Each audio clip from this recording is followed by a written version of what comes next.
జై శ్రీమన్నారాయణ. జ్ఞానానందవయం దేవం నిర్మలా స్ఫటికాకృతిం ఆధారం సర్వ విద్యానాం హయగ్రీవ ఉపాస్మహే. బుద్ధిర్బలం యశోధైర్యం నిర్భయత్వామరోగత అజాఢ్యం వాక్పటత్వం చ హనుమతు స్మరణాద్ భవేత్. చక్షుషే జగతాం కర్మ సాక్షినే తేజసాం నిదే మూర్తిత్రయ స్వరూపాయ మార్తండాయ నమో నమః. సర్వ జగమ్ములకు చక్షు వంటి వాడును, సర్వకర్మలకు సాక్షియును, తేజస్సులకు నిధియును, మూర్తిత్రయ స్వరూపుడు అగు మార్తాండునికి అనగా సూర్య భగవానికి నమస్కారం. కలవ పరాశరి హోర ప్రత్యక్ష వలదర్శిని తద్యుక్తరిత్యానుమేయం జన్మకాల శుభాధికం. కలియుగమునందు పరాశర హోర ప్రత్యక్ష వల దర్శిని అని పెద్దల మతం కనుక ఆ పరాశర హోర ఎందు చెప్పబడిన పద్ధతిలో జన్మకాలాన్ని బట్టి శుభాశుభాలను నేను ఇప్పుడు మీకు చెప్తున్నాను. మనం ఈరోజు శని వక్రంలోకి వెళ్తున్నాడు. వక్రగతిలోకి వెళ్తున్న శని ఎలాంటి ఫలితాలను ఇస్తాడు, అసలు వక్రత్వం అంటే ఏమిటి, దాని గురించి మనం ఇప్పుడు ఈ వీడియోలో తెలుసుకుందాం. శుభగ్రహాలు వక్రించిన రాజ్య ప్రాప్తి, ధన ప్రాప్తి అనేవి కలుగుతాయి. పాపగ్రహాలు వక్రించిన వ్యసన పరులు అవుతారు. బలవంతుడై వక్రించిన శుభగ్రహాలు అత్యంత శుభ ఫలితాన్ని ఇస్తారు.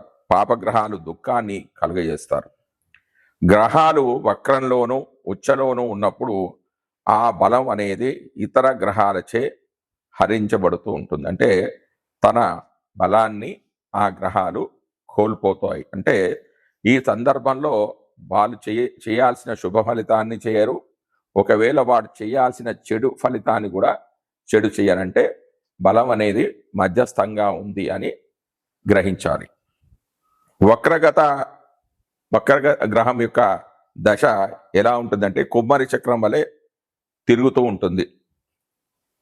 పాపగ్రహాల దశల యందు అనేక దుఃఖాలు, శత్రు విరోధాలు కలుగుతాయి. శుభగ్రహాలందు ఇలా జరగదు. క్రూర గ్రహాలకు అంటే పాపగ్రహాలకు వక్రగతి చాలా యోగదాయకమైనది.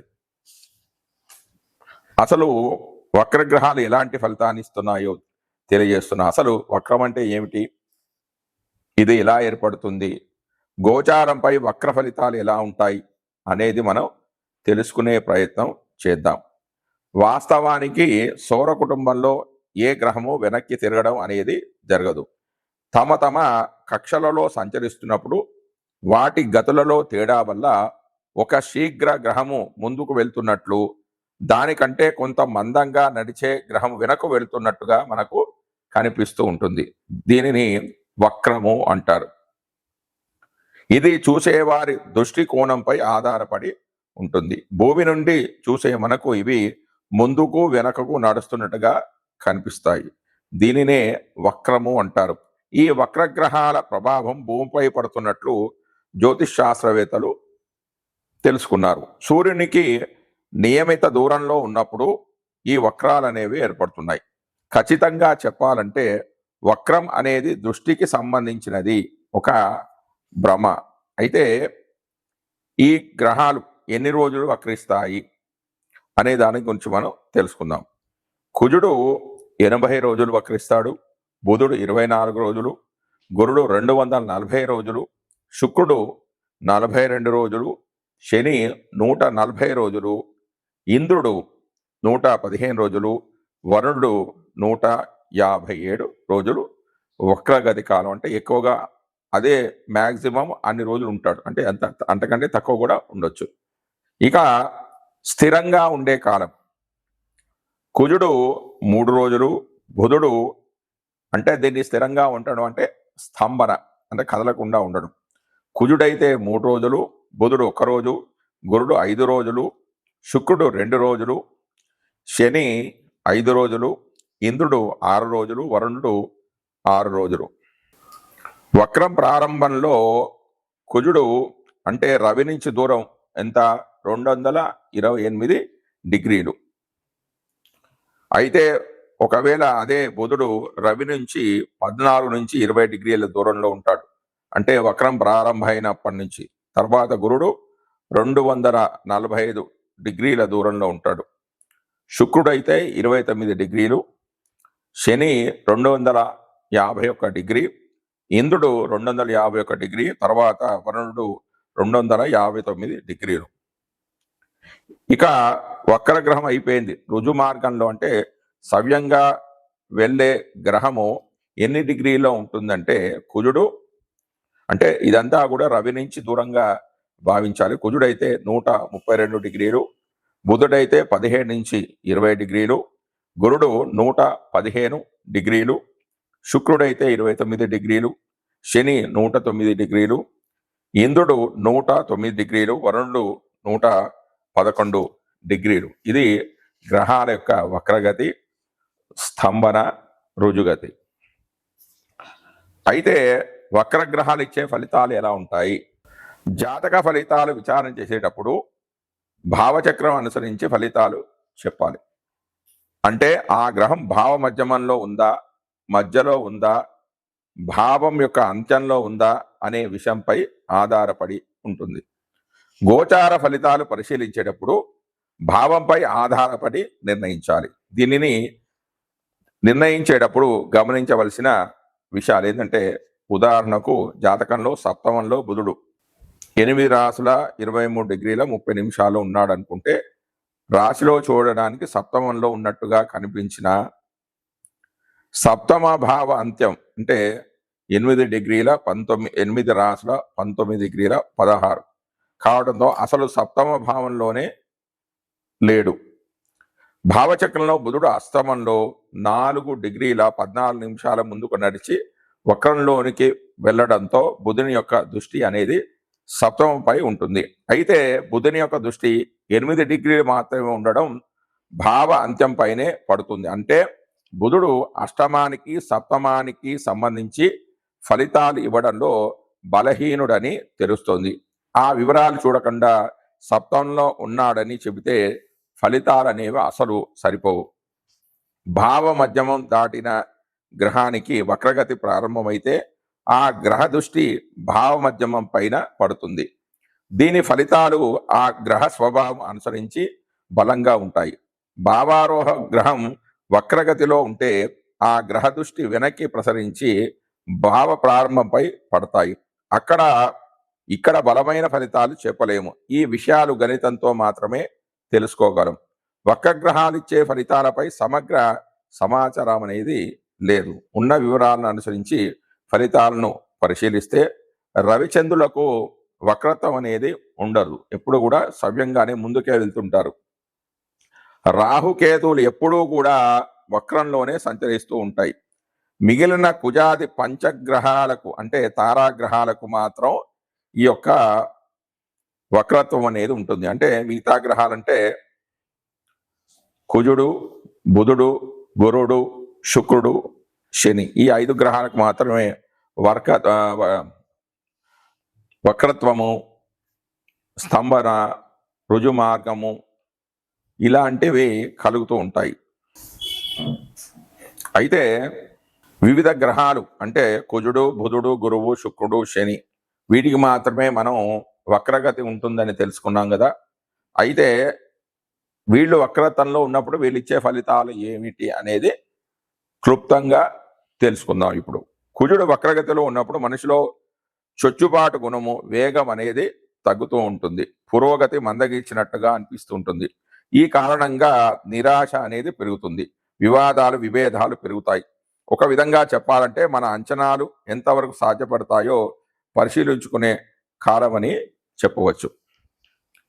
తర్వాత బుధుడు ఒక శుభగ్రహం. జ్ఞానము, సాంకేతికత, సమాచారం వంటి విషయాలకు కారకునిగా బుధుడు వక్రగతిలో ఉన్నప్పుడు సమాచారం ఇచ్చి పుచ్చుకోవడంలో ఆటంకాలు ఏర్పడడంతో ఈ విషయాలను తప్పుగా అర్థం చేసుకోవడం అనేది జరుగుతూ ఉంటుంది.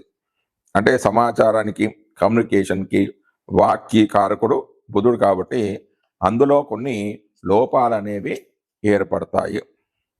అవేంటంటే సమాచారం ఇచ్చిపుచ్చుకోవడంలో కొంచెం ఆటంకాలు అనేది ఏర్పడుతుంది. విషయాలు ఏదన్నా ఎదుటి వాళ్ళు చెప్తే దాన్ని తప్పుగా అర్థం చేసుకోవడం అనేది జరగవచ్చు. ఇది ఆలస్యానికి కారణం అవుతుంది.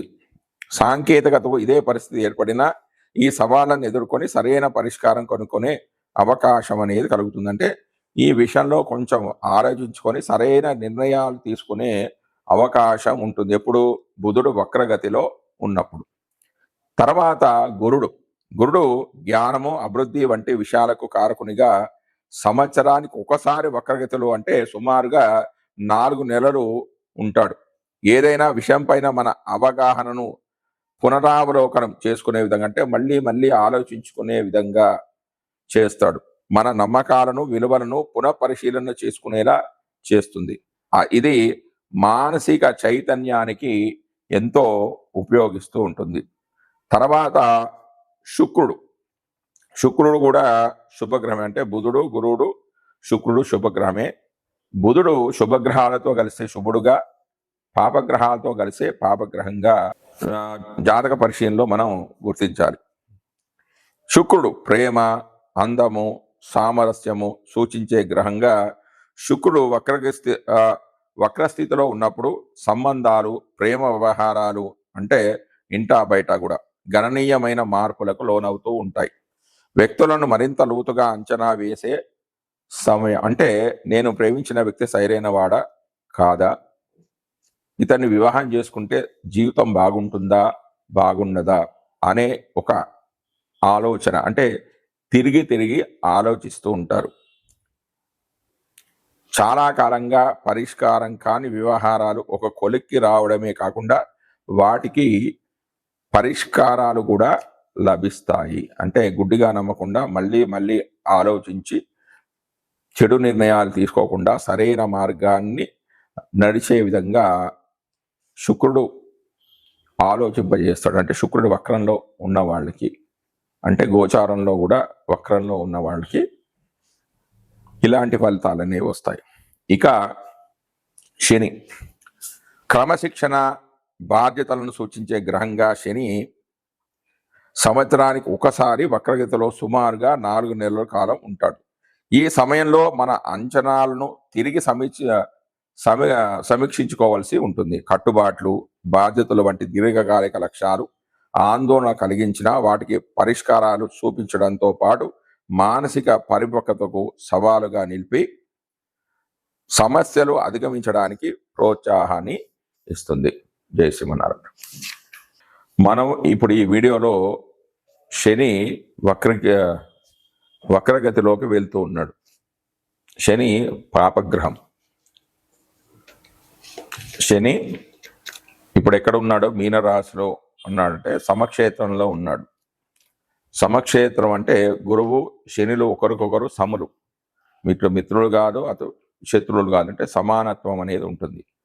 ఎవరి జాతకంలోనైనా గురు శనులు కలిసి ఉంటే వారికి జీవితాంతం వరకు దేనికి కూడా లోటు ఉండదు, మంచి అభివృద్ధి ఉంటుంది. అంటే దీన్ని ధర్మ కర్మాధిపతి యోగము అని అంటారు. అంటే శని కర్మకారకుడు, గురుడు జీవకారకుడు. అంటే వాళ్ళకి సమయానికి అనుకూలంగా అన్నీ చకాచకా అవే జరిగిపోతూ ఉంటాయి.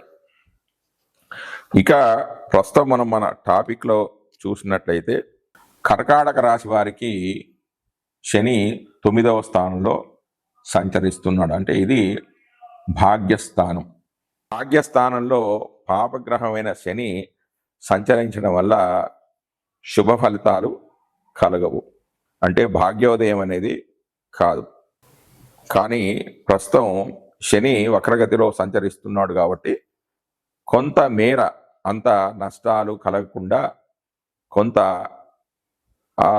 కట్టడి చేయడం మాత్రం జరుగుతుంది. అంటే కొంత నష్టాలు కలగకుండా ఉంటాయి. అసలు 9వ భావంలో ఏమేమి ఉన్నాయి? దానం, ధర్మ, సుతీర్థ సేవన, తపో, గౌర్యాది,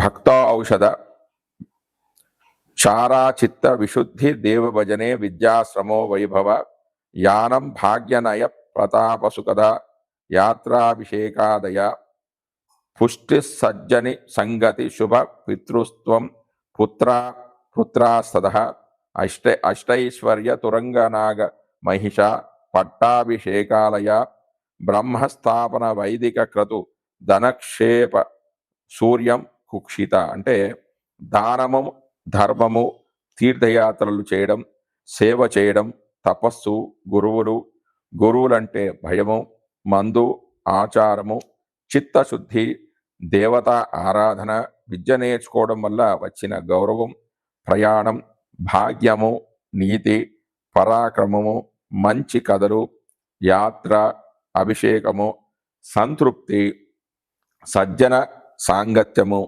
శుభకార్యాలు, పిత్రార్జన, కుమారులు, కుమార్తెలు, అష్ట ఐశ్వర్యాలు, ఏనుగులు, గుర్రాలు, ఎద్దులు, వాటి ప్రదేశాలు, పట్టాభిషేక మందిరము, వేదధర్మాన్ని నెలకొల్పడము, వైదిక క్రతువులు, ధనం దాచడం మొదలైన వాటిని నవమంలో పరిశీలించాలి.